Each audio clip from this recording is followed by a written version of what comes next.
Now that is absolutely awesome. Bloody hell. Guys, I've got to share this with you. Come over here. Okay, so how many of you guys have been out camping, you've got your tent, you've been drinking around the bloody campfire, or not drinking, it doesn't matter. It's at night time, you're hopping into your tent, and then you're reaching out to undo these bloody toggles. They're an absolute nightmare. When it's here, it's daylight, you know, I'm out, I can see what I'm doing, I can see which way it comes off, but what I find is they all get twisted up. Got the solution for you. This has been shared to me, so I'm now sharing it to you guys. Righto, here it is, guys. It's a simple key ring or one of those cheap, lightweight carabiners. This will save you a lot of headaches. So all we've got to do is basically clip that on there. This is now your toggle. Now, it doesn't matter how many times this thing gets twisted, and at night time you don't know, am I to go that way or am I to go this way? Just trust me, anybody that's dealt with these know what I'm talking about. Just flick it like that and then it's off. How simple is that?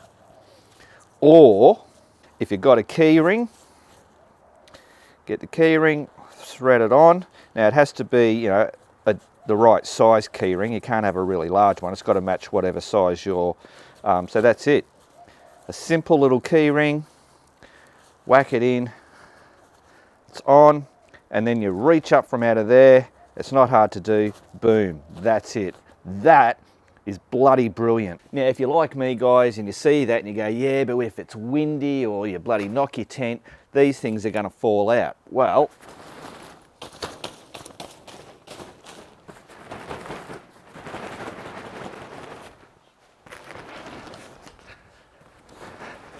they ain't falling out, but they are still simple to release. Crazy. So there you go, guys. That's a really simple fix to the old toggle. You know, you can do magnets. Some people say magnets. You can get those little tiny clip things. But with those, I think you'd have to sew and do some mucking around. It's cheap and it is just simple to do, as you saw. You might have key rings hanging around, which is what I had, and that's why all mine now have the key rings. But if it's hard to come by key rings, go down to the local outdoor shop. They'll have those really cheap, lightweight carabiners, just, yeah, cheap as. Right, now, for the regular viewers, you might see, why has Mark got the bloody tent up over here? I've got to let you know something. So many of you guys will know that the Hauqua 2 tent has been my favourite tent for most probably bloody 10 years. And only recently I changed over to the one that I've got over the back. Let's have a look at that. Now this one is the Nature Hike Manga 2. Brilliant, brilliant tent. I love the way the whole thing works. I do have videos on all these tents and comparisons and all that kind of stuff. I'll leave all that stuff in the description and at the end of the video. But this has a fundamental flaw, and I didn't realize until I started using it. What is it? Actually, the fundamental flaw is not so much the tent, it's actually me. I'm 55 years of age, I'm getting a bit stiffer, got to watch my back. I do have issues from time to time with my back, and that tent there has actually caused me getting out of it to do my back, and that was at Murray Sunset with Nay. Got out of it in the morning and went, oh, did me bloody back because I twisted.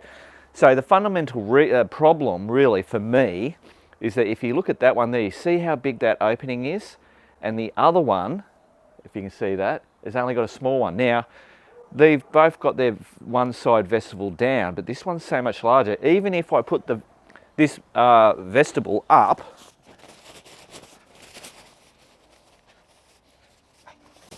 bloody toggles, you can see, hopefully, you can see that this one here is way bigger than that one. Now that's not really the main thing. is that it's actually the overhang. Now this is a pro of this tent, but for me it's a negative. Right, so let's look at this one here. Now as you can see, this tent is way back. It doesn't come out over. Now the downside to that is that when you've got your mesh down on the inside, if it rains directly straight down, you're gonna get water in your tent. If you can see that. Then if we come over to this one, they fixed that problem because they have that bar that goes along, and a lot of tents are doing that because it gives you more room inside. But also, if you look, if the rain's coming vertically down, well then it's not going to go in there. But the issue with that, now hopefully I can demonstrate this, and this is another thing too with this here, the ease of getting things in or just grabbing something, you're kind of like out here and you've got to get down and reach in, or you know, you're just a whole lot more, you're using that back. And then the getting out, they were in, and then the getting out, I've really got to watch what I do, and I've got to come out past that and then up and out. It may look simple, but when you wake up in the morning or whatever, and what I did was, this was actually down and I was coming out through here, obviously twisted the wrong way and then did my back. You don't have a back problem or you're young, it doesn't matter. This is brilliant, brilliant tent. But let me show you the difference on the other one. Right, so with this one, because we've got such a big area, I'm already like this. Like I can just pretty much get to everything. It's tiny little stuff, but it makes a difference. Now, to get out of it, so I'm in it, I roll all this back, and I just get out like that. Just how easy is that? So, I am moving back to the Hauker 2. Now I've got my little doodads. There's differences why I changed, but I'm happy with this tent because of that problem that I've got with my back. So there you go. G'day guys, how's it going? Welcome to Man Cave Tuesday. I know it's been a bloody while, but I hope you're all doing great. Righto, let's just get into it. Let's jump on whiskey. Got to go and do an errand.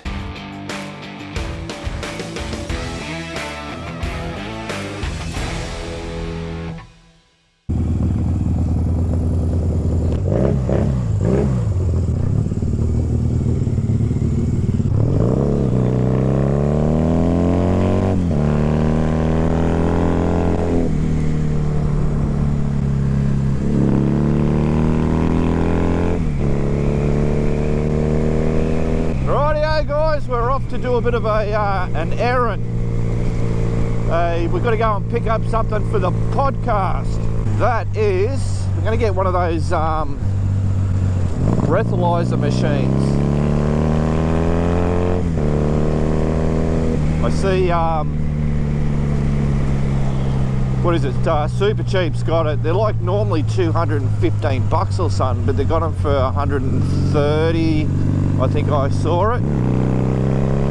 Looked online, they've got it in stock, so just gonna head down. My blinker's staying on. They must have a dodgy blinker again.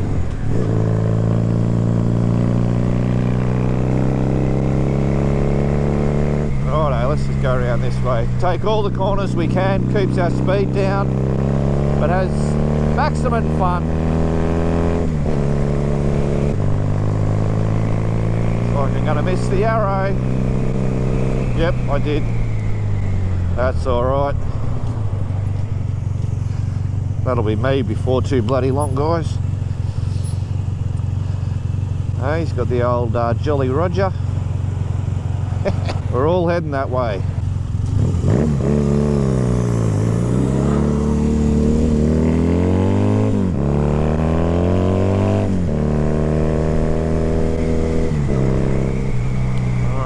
Old Harley Davidson Repco Super Cheap, that's the one we want.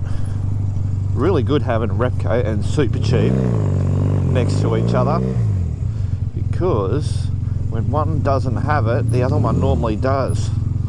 Righto guys, so I won't bring you in, I'll run in, grab this, and we'll head back out. Rightio guys, so we have got it. There it is. $139.99, so 140 bucks. It'll be interesting, bit of fun, but it might be a useful bloody tool to have. Righto, back to the man cave. Yoppa!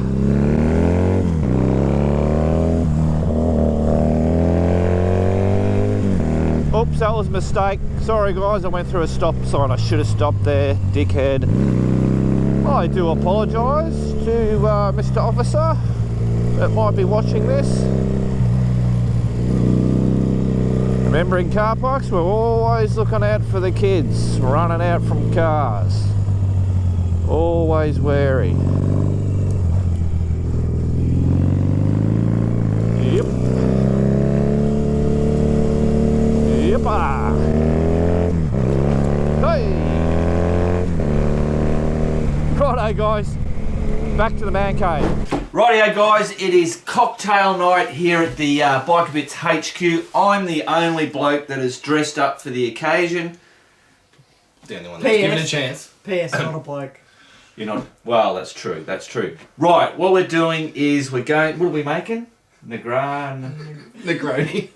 Negroni. So that is made from vermouth. Vermouth. Which is 14.4% alcohol. Aviation, we've had this bottle for quite a while. We got excited about it when Ryan Reynolds took over the company and did all those cool ads. That's 42% alcohol, and then Campari is 25% alcohol. Correct. That's what's going to make up the Negroni. We've got some ice, an orange, but this is actually a grapefruit that looks like a mandarin but tastes like an orange. I don't know, it came out of my backyard. Don't judge me. We make them special in the country. That's it. We've got some measuring stuff, ice, but I want to taste them individually. Okay. Go on, Dan. So this is the vermouth. I don't know what that's going to be like.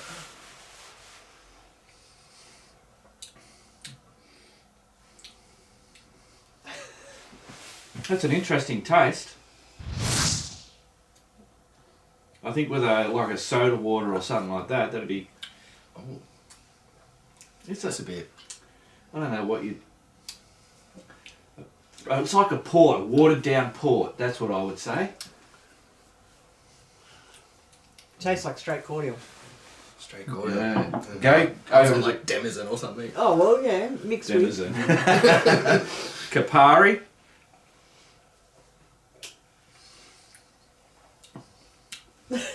Whoa! As it says on the label, it's bitter. Be careful. Don't take a big swig. Very bitter. Oh. Oh, it smells. That's definitely something that you're going to mix with something else.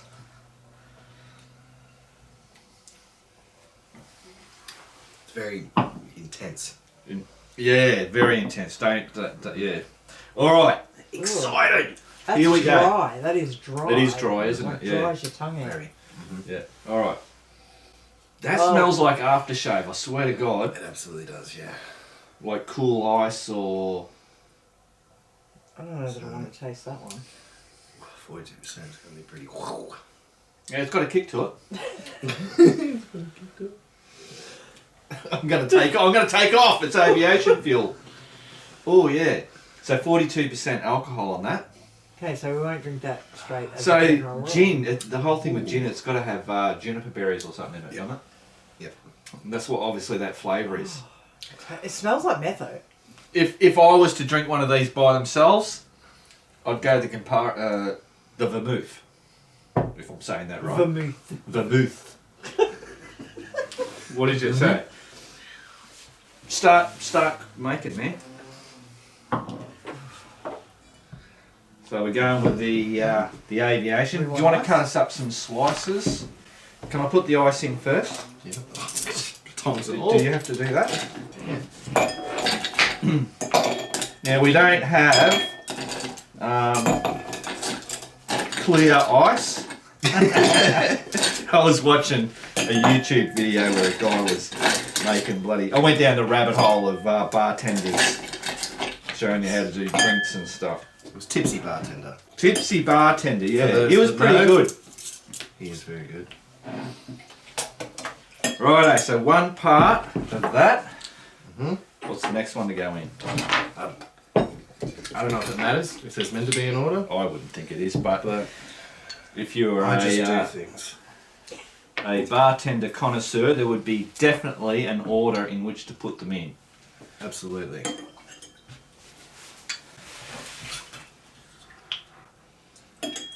Love it. I love that you're making a mess on my new bench. Brilliant. Thanks, Brad. You should have put a mat down. I had a mat there and I took it away. We should have her do it. We know I'm the messy one. And we've got to have a spoon. There is no spoon. So what do they say? 20, 30 seconds you've got to be bloody stirring them or something. What is that? Just to cool it down? Mix it up. Mix it up? Oh, it shouldn't take that long to mix it, should it? I don't know. I've never been in a bar and had someone sit there for 30 seconds. Yeah, So true, you yeah. put it together and go, there you are. I reckon they'd charge you double if you did. You didn't stir that long enough. I believe you're supposed to stick it in it. Well, the ones that I saw, they didn't have it in it. Yeah, I was watching the Tipsy Bartender. You'll get the flavour if you put it in, but Yeah. it looks prettier if you put it on the side. Yeah. If you're a poof. And the idea And you is are. would drink. Righto, get into it. Here we go. Cheers. Cheers, guys.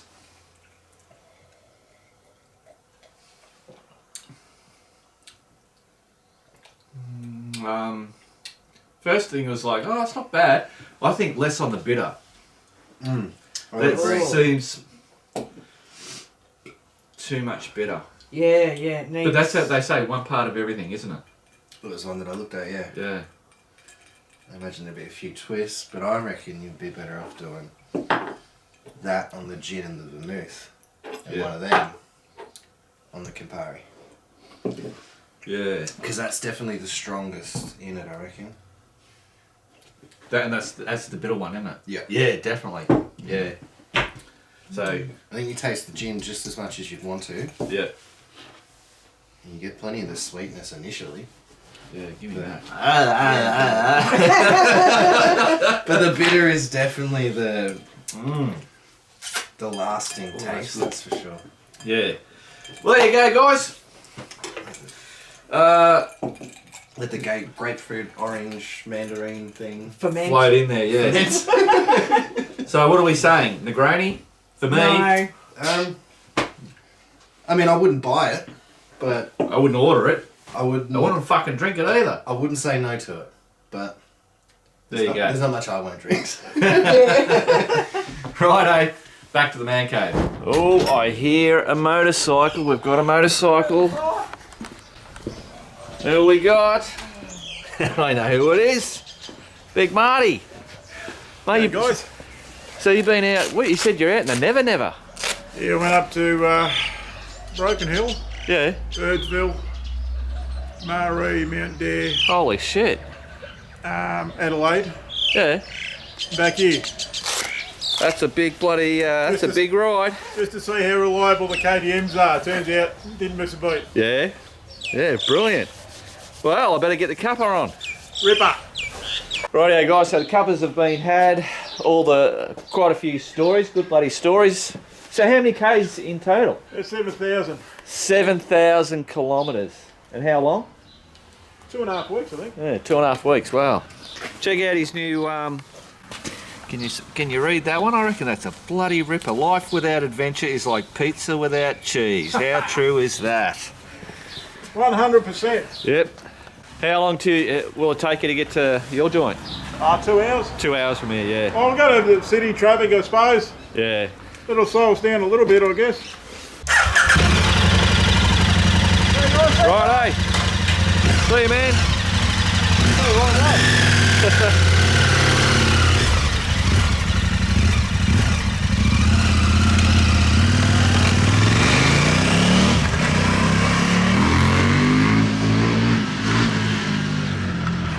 Crazy bastard.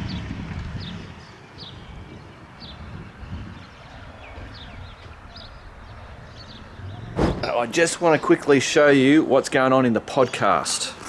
This is our latest podcast. We've got Kent in on the action. Hello. Alistair's bloody mark and shit. We're trying to get professional here. This is a totally new setup. Big screens, bloody being able to flash up stuff. We've got Nay's going to be doing the control. She's the control centre there. I'm the fat controller. That's it, yes. So hopefully this is going to be a good setup. The main aim is that there's no post editing for me to do, and we get to flash things up as we're talking on the screen. Righto, just thought I'd share that with you. Right, so that footage that you saw was actually from 2 weeks ago. So we changed it all. We're doubling down. I'm putting everything into getting the bloody pod. If we're going to do the podcast, I went, bugger it, I want to do the podcast properly. But the first time we doubled up, we had no audio, so there was just no podcast. Then the second one that we did, we had an echo. So the guys have seen it. For me, it was like practically on verging on you can't watch the bloody or listen to it because of the echo. But I knew because I didn't do the last one, I thought, fuck, I've got to get something out for the guys that like the podcast. So I've done that. I've now figured out what that issue was. It's a glitch. It was not a problem with any of the cameras or microphones or anything like that. It was simply connecting all the cameras up into the system, then starting up the program that we use to run that whole setup. Then you don't have a problem. It's when you've got the program on and then you connect something, that's when I get that issue. So that was good. It was driving me nuts. I've spent like a week and a half, me and Nay have spent the time trying to get all this stuff, because as soon as you do one thing, then you've got to do another thing. So in actual fact, I went, shit, I'm going to run this program, but the laptop that I had would not run that program. So I had to get a new laptop that had the grunt to run it. I've got a TV in the man cave, but it's an old one and the resolutions wouldn't work, so I had to buy a new bloody TV, a smart TV, to be able to run that. I bought a webcam, a 4K webcam because of the way the program runs, it streams the information and then captures it. Even though it was a 4K webcam, 4K, it was still shit. So I want the camera that you listen, that's the camcorder. I had to be able to use that to stream. I had to get this dongle thing, which we had to go down to Geelong, was the closest place that we could get to go and actually get one of those. So I've got that running. So it's just been, you do one thing and then to do that you got to da-da-da-da. So it's been a whole bloody kerfuffle. We've put in this new bloody bench because when there's three of us, we've got three, so me, Alistair and Kent's our regular guest. But when there's three of us, we're all in a line, so I've had to make this bench with this round thing so that Alistair sits out and it just works better. So it's just been a crazy thing for this bloody podcast, which I never wanted to do in the first place. Crazy. Righto, get out of here. Righto guys, I should give you an update on the house. We haven't done a huge amount of stuff, but look, Nay's in the kitchen. And what's going on? We've got an oven. We have the oven up and going. It is connected to power and gas. We also have a, what do you call that? Range hood. A range hood. Bloody plumbed in. That's done. That's our makeshift backsplash. And Nay, tell them what that is. How did you figure to do that one? That is magic. That is an old fly screen covered in tinfoil. Tinfoil, hey? Works a bloody treat. That's it. But we've got the tiles, so that's our next job, is to get the tile backsplash done. In actual fact, I think, if you go out there, you might be able to, hold it out. Around. That's our tiles, yeah. So, what do you call that? I don't know. Tiles, they're pretty. Country kitchen, yeah. So that should work pretty well. It looks good. I like it anyway. Well, Yeah. that's all that matters. That's all that as long matters. as you like it. Oh no, we like it. So there you go, guys. That's about the end of it. So obviously, once we get that done, then we'll start doing the bloody bullshit that comes out around here, the new sink and all that shit. Rightio, it's not an MCT without giving away some Jay Leno's Garage Australia stuff. Now, obviously, we've got those 2 $100 vouchers, one for a crew member and one for a Biker Bits email subscriber. So let's get the bloody winners. And they are crew member Noel Glenn and email subscriber Elaine Gowalt. Hopefully I said that name right. Congratulations, guys. Those emails are going... Now, Elaine is also a crew member, so I can just send that straight out. Crew members and the email subscribers are all in the one, and sometimes a crew member... You know what I mean? Anyway. So I'll get them sent straight out I'll get them sent out via email. Now, that's the last of the $100 vouchers. I don't want to do the vouchers anymore. I said to Nev, I'd much rather give away packs, something physical that we can see and all that kind of stuff. So I'll most probably get that up and running in the next Man Cave Tuesday, hopefully. Right, now the other thing that I'm doing is I'm getting rid of that email subscriber list. It's now costing me over $30 a month to run that through that OmniSend thing.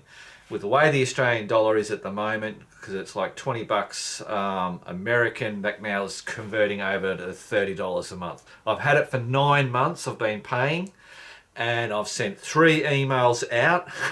One was a newsletter, 2 was to let you know about the live shit.